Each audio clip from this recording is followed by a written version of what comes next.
नमस्ते मित्रों, welcome back to Tarachand academy YouTube channel. दोस्तों, आज की इस क्लास में हम बात करेंगे क्लास 12 बायोलॉजी। इसका चैप्टर क्रमांक 2 है आपका, उसका नाम है पुष्पी पादपों में लैंगिक प्रजनन, जिसके वेरी इंपॉर्टेंट क्वेश्चन पर डिस्कस करेंगे। बोर्ड एग्जाम 2022 में इससे बाहर प्रश्न नहीं जाएगा और 2022 के लिए वेरी इंपॉर्टेंट क्वेश्चन कौन कौन से हैं जिससे आपको आसानी हो पाठ को प्रश्न को याद करने में, उन पर हम डिस्कस करेंगे। तो देखिए, बिना समय गवाए क्लास को स्टार्ट करते हैं। पहला क्वेश्चन है, पुतंतु का समीपस्थ सिरा या निकटतम सिरा किससे जुड़ा रहता है। प्रश्न ये भी आ सकता है, पुतंतु का निकटतम सिरा किससे जुड़ा रहता है। तो इसका करेक्ट आंसर होता है पुष्पासन या पुष्पदल।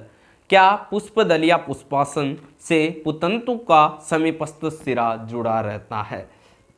बात करते हैं, क्वेश्चन क्रमांक 2 है। क्वेश्चन क्रमांक 2 है, एक पालित परागकोश किस पादप कुल का लक्षण है। तो दोस्तों, एक पालित परागकोश मालवेशी पादप कुल का लक्षण है। किस पादप कुल का? मालवेशी पादप कुल का लक्षण है। एक पालित परागकोश मालवेशी पादप कुल का लक्षण है। बात करते हैं क्वेश्चन क्रमांक 3 पर। आपके सामने क्वेश्चन क्रमांक 3 है, यदि अपरिपक्व परागकोश से टेपिटम नष्ट हो जाए तो क्या होगा। अपरिपक्व परागकोश से टेपिटम नष्ट हो जाए तो क्या होगा दोस्तों? उससे इफेक्ट पड़ेगा, विकासशील परागकणों का पोषक रुक जाएगा। किसका? विकासशील परागकणों का पोषक रुक जाएगा, जिससे जनन अक्षम या परागकण बंदे हो जाएंगे।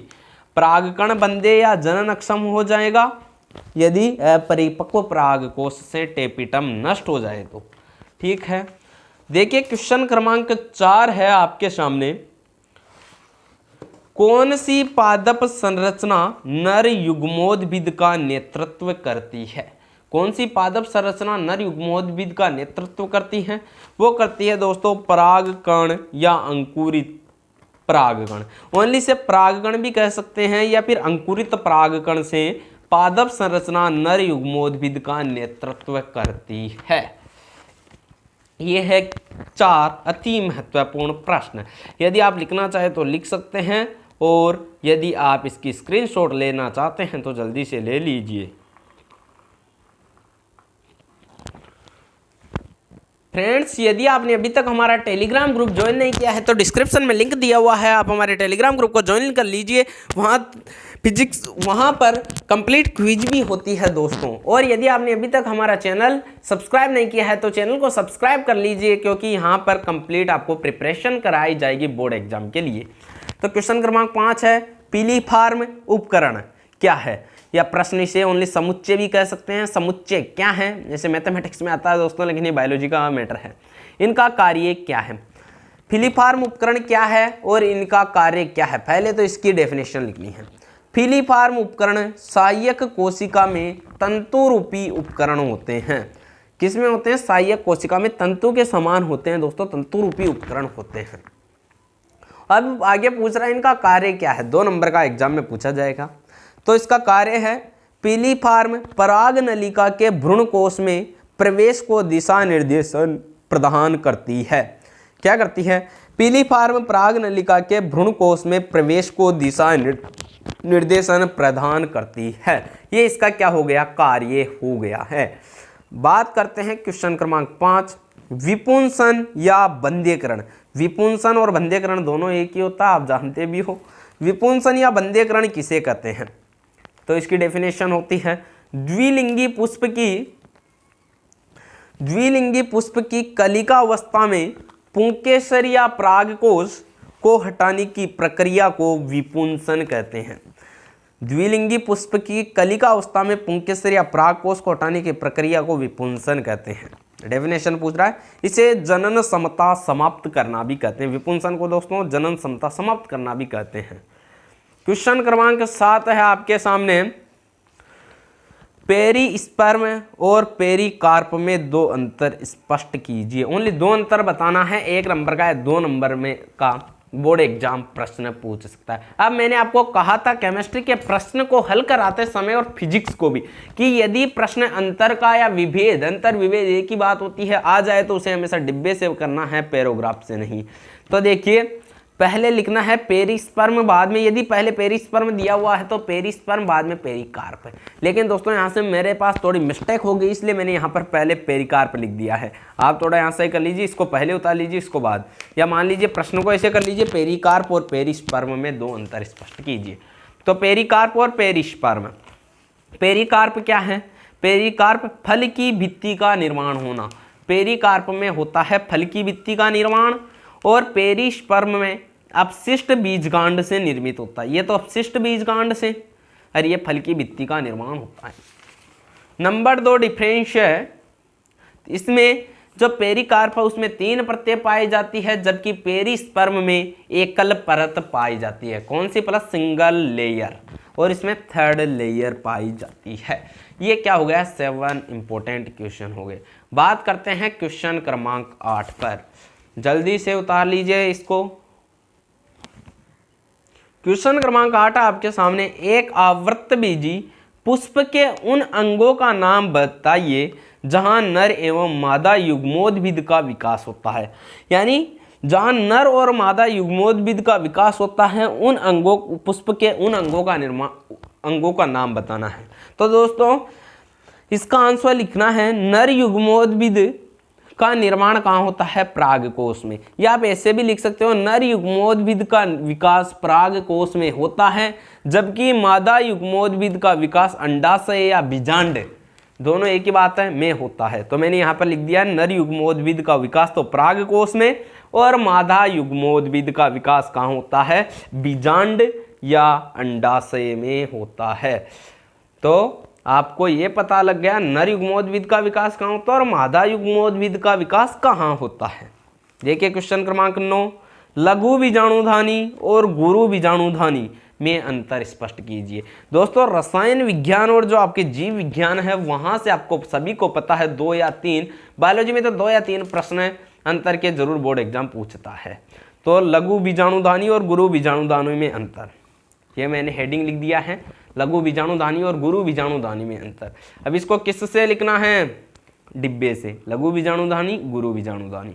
तो लघु बीजाणुधानी में आएगा लघु बीजाणुधानी में किसका निर्माण होता है? परागकण का। परागकण का निर्माण होता है, जबकि गुरु बीजाणुधानी में भ्रूणकोश का निर्माण होता है। गुरु बीजाणुधानी में भ्रूणकोश का, लघु बीजाणुधानी में परागकण का। और लघु बीजाणुधानी में कौन सा जनन होता है? लघु बीजाणु जनन होता है। जबकि गुरु बीजाणुधानी है तो इसमें कौन सा जनन होगा? गुरु बीजाणु जनन होता है।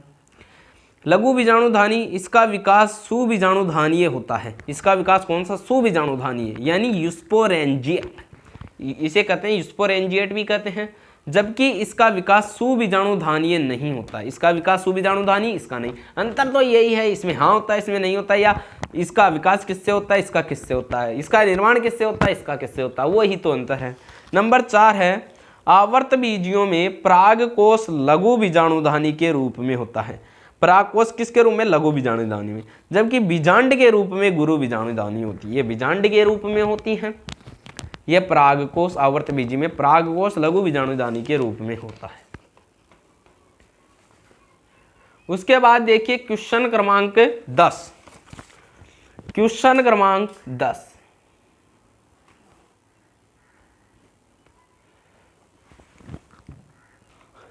क्वेश्चन क्रमांक 10 है, मादा युग्मोद्भिद के एक बीजाणुज विकास से क्या समझते हैं? मादा युग्मोद्भिद के एक बीजाणुज विकास से क्या समझते हैं? तो इसका आंसर हो जाएगा, मादा युग्मोद्भिद का विकास एक क्रियाशील गुरु बीजाणु से होता है, मादा युग्मोद्भिद का। अतः इस प्रकार के मिश्रण को एक बीजाणु विकास कहते हैं। ओनली इतना सा एक नंबर का प्रश्न पूछेगा कि क्या समझते हो आप। तो मादा युग्मोद्भिद का विकास किससे होता है? एक क्रियाशील गुरु बीजाणु से होता है। तो इस प्रकार के मिश्रण को एक बीजाणुज विकास कहते हैं। क्वेश्चन क्रमांक 11 देखिए फ्रेंड्स। क्वेश्चन क्रमांक 11 है, एक सेम को आभासी फल क्यों कहते हैं?